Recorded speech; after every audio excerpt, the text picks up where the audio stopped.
what you have to understand about the difference between your body and your mind is that your body is a very nuanced mechanism, right? It can feel a lot of different feelings. It can smell a lot of nuances when it comes to what you smell. So the body is really sensitive and really very nuanced in what it experiences.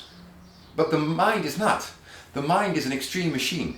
The mind thinks yes or no. The mind thinks black or white. So it always takes something, turns it into a state, right? It takes like a snapshot, a picture, and then judges that picture as good or bad, yes or no, better or worse, right?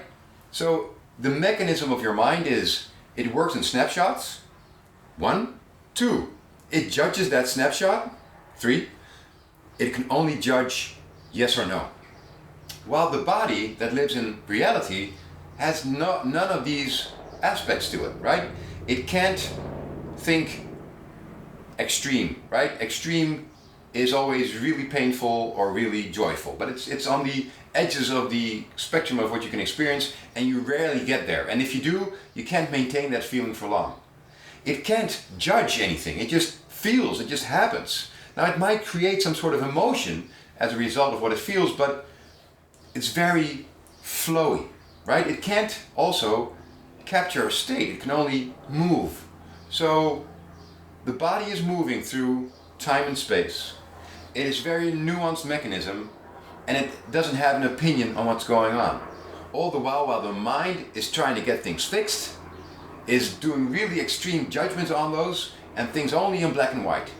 Now, if you realize that that is the toolkit that you have, and these two different tools that are really different, but also together, they're working together, they're connected, they're one thing, right? And the body creates thoughts, and the thoughts create feelings. So it's a really intricate mechanism, and that's also the reason why we tend to kind of conflate, is that the right word, these things, and start treating the one as the other.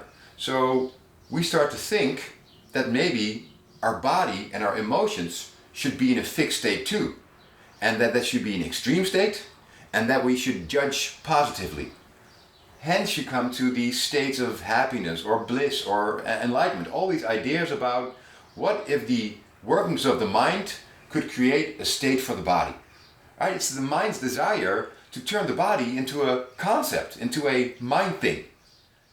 And it doesn't happen. It can't work that way. Plus, I always think, the mind is hosted by the body. It's the body that really creates the mind, which offers the organism, the organic material from which the brain is constructed. It feeds the brain with all these sense things that it picks up from the body, and then it turns into a thought.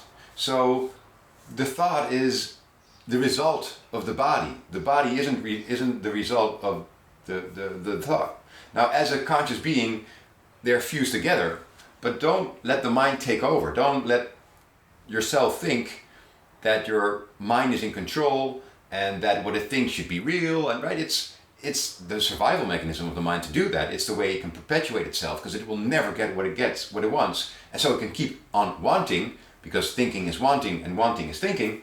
So this is how it loops itself into existence until the body dies. But you can do this more relaxed, because you can't stop this. The mind will do this. This is what ego does, try to create a survival for itself. But you can see it for what it is and then put it in its rightful place, and just have the ego be something that's present and whispering to you, instead of a thing that is trying to dominate and yelling in your ear all day saying, this is not right, we need a different state. Anyway, hope you find it useful. If you do, like the video. If you want, follow the channel, and I will talk to you soon. Good luck with this.